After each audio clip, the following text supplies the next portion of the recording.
ఆయనకు తొలి బాధ్యత నేను ఎంపీ గారికి నేను ఆ రోజే చెప్పాను. ఈయన కళ్ళాన్ని కూడా ఈయన అవినీతి కానీ తెలుగుదేశం పార్టీ వాళ్ళని అదిరించి బెదిరించి తెలుగుదేశం పార్టీ వాళ్ళ దగ్గరే వర్కుల్లో డబ్బు తీసుకుంటూ చికాకు చేస్తానని చెప్పేసి నేను ఎంపీ గారికి నేను అనేక సవాళ్ళు చెప్పాను. చెప్తే ఆయన ఎప్పటికి కూడా మన 3 రోజుల క్రితం వరకు కూడా ఉదయ్ గారు ఎమ్మెల్యే గారితో కలిశారండి.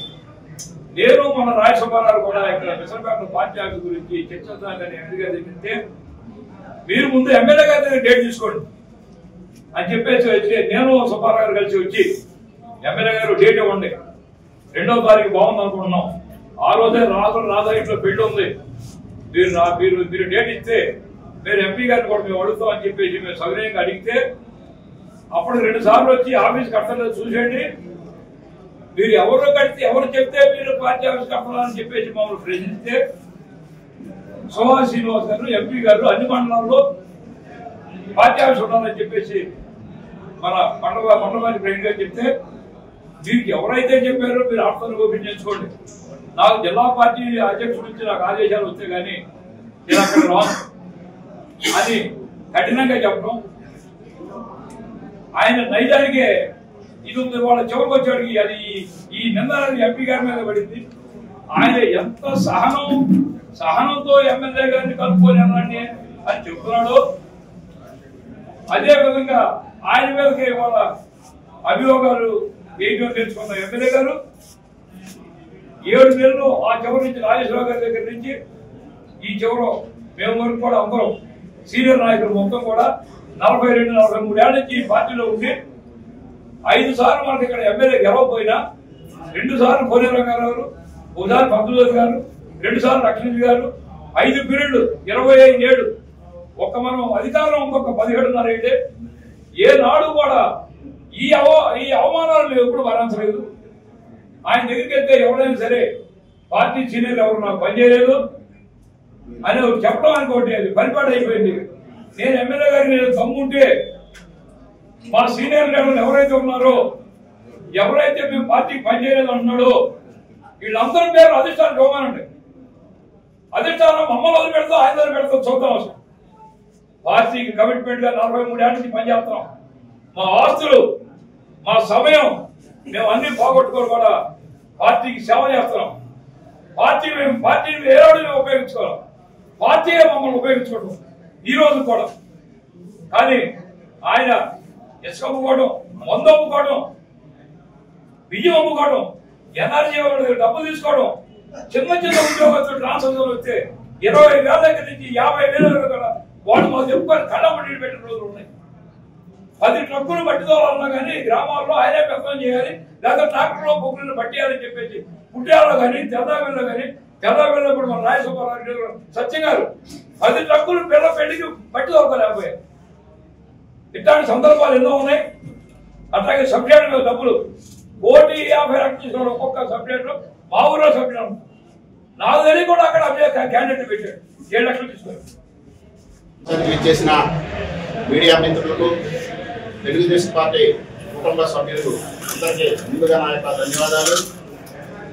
మరి ఈరోజు ఈ ప్రెస్ మీట్ ఎంతో ప్రత్యేకమని చెప్పి నేను అనుకుంటున్నాను.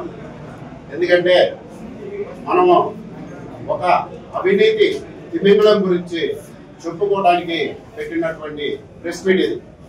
అయ్యా కొలికపూడి శ్రీనివాస్, మిమ్మల్ని ఎమ్మెల్యే గారు అనడానికి కూడా నాకు ఇష్టపడలేకపోతున్నా. ఎందుకంటే మీరు తిరువూరులో అడుగు పెట్టినప్పుడు మీ యొక్క ఆర్థిక పరిస్థితి ఏ విధంగా ఉంది, ఈరోజు మీరు ఎమ్మెల్యేగా గెలిచి 16 నెలల్లో మీ యొక్క ఆర్థిక పరిస్థితి ఏమిటి అని నేను అడుగుతున్నా. ఈ 16 నెలల్లో సుమారుగా 10 కోట్లు పెట్టి హైదరాబాద్ లో ఖరీదు గల ఇల్లు కొనడానికి మీకు ఎక్కడి నుంచి వచ్చిన డబ్బులు? అవినీతి సామ్రాజ్యం మీ దగ్గర నుండి పుట్టింది. మీరు మళ్ళీ అవినీతి గురించి మా యొక్క గౌరవ పార్లమెంట్ సభ్యులు చిన్ని గారి మీద మాట్లాడతారా? మీరు తిరువూరులో అడుగుపెట్టిన మొదలు మీరు గెలిచిన ఎమ్మటనే 25 లక్షల రూపాయలు మా యొక్క మినిస్టర్ గారు పొంగూరు నారాయణ గారు డ్రైన్లు కూడిపోతున్నాయని చెప్పి మున్సిపాలిటీకి నిధులు విడుదల చేస్తే ఆ 25 లక్షల రూపాయలు ఏ విధంగా తినాలని చెప్పి ఆలోచించి మీ యొక్క బినామీ కాంట్రాక్టర్ ముత్యాల మధుసూదన్ ఇంటికి పిలిపించుకొని ఈ 25 లక్షల రూపాయలు మనం తినాలంటే ఏం చేయాలని చెప్పి మీ ఇద్దరు మాట్లాడుకొని ఎవరిని టెండర్ ఏమికుండా మధుసూదన్ రాజు చేత టెండర్ ఏమిచ్చి నువ్వు ఆ డ్రైన్ క్లీన్ చేయకుండా ఆ డ్రైన్ క్లీన్ చేసే భాగంలో మా మినిస్టర్ గారు పంపించిన డబ్బుల్ని మీరు నొక్కేసి ఏ షాప్ ముందు ఆ షాప్ లో డబ్బులు వసూలు చేసి వాళ్ళ డబ్బులతోనే వాళ్ళ ముందు డ్రైన్ లో క్లీన్ చేసి ఈ 25 లక్షల రూపాయలు తిన్నది మీరు కాదా? మీరు 25 లక్షల రూపాయలు తింటే మధుసూదన్ రావు గారు ఆ రోడ్లు క్లీన్ చేసిన బట్టి అతను తోటలోకి కొన్ని 100 ట్రిప్పులు తోలుకొని ఇక్కడ ఆ ట్రిప్ లో మట్టి కూడా అమ్ముకొచ్చి డబ్బులు మీకు ఇచ్చిన మాట వాసన కాదా అని నేను అడుగుతున్నాను. మరి మెయిన్ రోడ్ లో ఒక ఇల్లుకి పైకి మెట్లెక్కే పిల్లర్ ఒకటి అడ్డం వస్తే ఆ పిల్లర్ అడ్డం వచ్చిందే దాన్ని తీసేయాలంటే ఆ ఇంటి వారు భయపడితే ఓనర్ పిలిపించి 5 లక్షల రూపాయలు తీసుకున్న మాట వాస్తవం కాదా? ఇదే భూమా కృష్ణమూర్తి గారు వారి మిస్సెస్ వారి ఇంటి పక్కన పరిమితం లేకుండా మున్సిపాలిటీ అప్రూవల్ అవ్వకుండా ఒక అపార్ట్మెంట్ కడతంటే ఆ అపార్ట్మెంట్ వల్ల మాకు నష్టం జరుగుతుంది, మా మీద ఆ రాడ్లు బండ్లన్నీ పడుతున్నాయి సార్, మీకు దండం పెడితే వచ్చి ఆ సైడ్ ఏదైనా కట్టమని చెప్పంటే మీరు రాత్రి 7:30-8 గంటల టైంలో వచ్చారు, మీ అమ్మడం మేమున్నాం. వారు మీరు వచ్చి అపార్ట్మెంట్ చూసి ఇది అక్రమ కట్టడం, దీనికి పర్మిషన్ లేదు, ఎవరు ఇచ్చారని చెప్పి అప్పటికప్పుడు అధికారులకు ఫోన్ చేసి రేపు 24 గంటల్లో ఈ అపార్ట్మెంట్ కూలుస్తున్నారు. ఏమైంది ఈ రోజు కూల్చరా? ఎన్ని లక్షల చేతులు మారినాయి, మీరు తెల్లారే కూలుస్తున్నారు. పాపం ఆ భూమా కృష్ణమూర్తి గారు మిస్సెస్ ఏమన్నారంటే, అయ్యా నేను ఈ వయసులో కూడా నేను ఫోన్ చేసినప్పుడు మీరు స్పందించి వచ్చి నాకు ఇలా మంచి కార్యం చేస్తున్నందుకు ఆ కాళ్ళకు దండం పెడుతున్నాను. పాపం అంత పెద్ద వయసు కానీ ఆ ఆశలు మొత్తం అడియాసలు చేశారు. మీరు ఏమైంది అపార్ట్మెంట్? దానికి జోలే లేదు.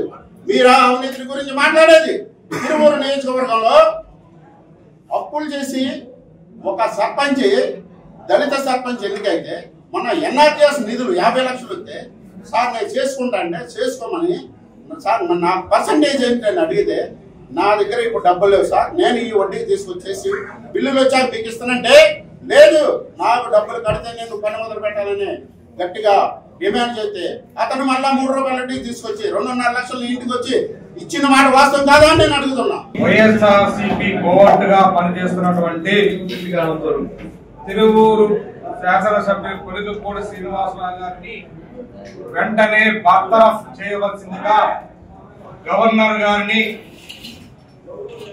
అలానే ముఖ్యమంత్రి రాజశేఖర గారిని కోరుతా ఉన్నాం. ఎందుకంటే గత 16 నెలల నుంచి చూస్తా ఉన్నాం ఈ తిరువూరు నియోజకవర్గంలో తెలుగుదేశం పార్టీని అప్రత్యక్ష చేసుకుంటూ అనేక అక్రమ దందాలు చేసుకుంటూ తెలుగుదేశం పార్టీ కార్యకర్తల మీదనే తిరిగి కేసులు పెడుతూ తెలుగుదేశం పార్టీ కార్యకర్తలను తుక్కుతున్నటువంటి కొలికపూడి శ్రీనివాసరావు గారిని వెంటనే సస్పెండ్ చేయవలసిందిగా కోరుతా ఉన్నాం. ఎందుకంటే ఇసుక దందాలు కానీ అక్రమ దందాలు కానీ మట్టి మాఫియా కానీ రేషన్ మాఫియా కానీ ఉద్యోగస్తుల బదిలీ విషయంలో కూడా డబ్బులు తీసుకున్నటువంటి మన శాసనసభ్యులు వెంటనే అతన్ని సస్పెండ్ చేయవలసిందిగా తెలుగుదేశం పార్టీ అధ్యక్షులు వారిని జాతీయ అధ్యక్షులు వారిని సందర్భంగా కోరుతా ఉన్నాం. ఎందుకంటే ఈ అవినీతి అక్రమాలు చేస్తూ ఉన్న తరుణంలో అతనికి పేరు బ్యాడ్ నేమ్ వస్తున్న ఉద్దేశంతో ఇది తప్పుతో పట్టించాలనే ఉద్దేశంతో గౌరవ మన పార్లమెంట్ సభ్యులు కేసీఆర్ చిన్ని గారు మేము నడుతా ఉన్నారు. దీన్ని మేము పూర్తిగా ఖండిస్తూ ఉన్నాం. రాష్ట్ర లీగల్ సెల్ తరపున తీర్పును పూర్తిగా మేము ఖండిస్తా ఉన్నాం. ఎందుకంటే ఇద్దరిని నమ్మి మన తిరువూరు నుంచి 2 లక్షల మంది 1 లక్ష మంది ఓట్లు వేశారు. 22,000 మెజార్టీ గెలిపించుకున్నాం. ఇలాంటి అక్రమ దందా చేసే వాళ్ళని వెంటనే ఇతన్ని సస్పెండ్ చేసి జ్యుడిషియల్ ఎంక్వైరీ కోరుతా ఉన్నాం. ఎందుకంటే ఇతని మీద కావాలంటే ఇతని మీద 20 కేసులు ఉన్నాయి. 20 కేసులతో పాటు లేటెస్ట్ గా రేపు మళ్ళీ 4 కేసులు పడతా ఉన్నాయి. వాటిని పెట్టుకునే ధైర్యం లేక ఇలాంటి డైవర్షన్ పాలిటిక్స్ చేస్తా ఉన్నాయని తెలుసుకుంటా ఉన్నాం. అతను వెంటనే మన పార్టీ నాయకులు అతన్ని డిస్మిస్ చేసి అంటే జ్యుడిషియల్ ఎంక్వైరీ చేసి సిట్ ఎంక్వైరీ చేయవలసిందిగా కోరుతామని తెలుసుకుంటా ఉన్నాం.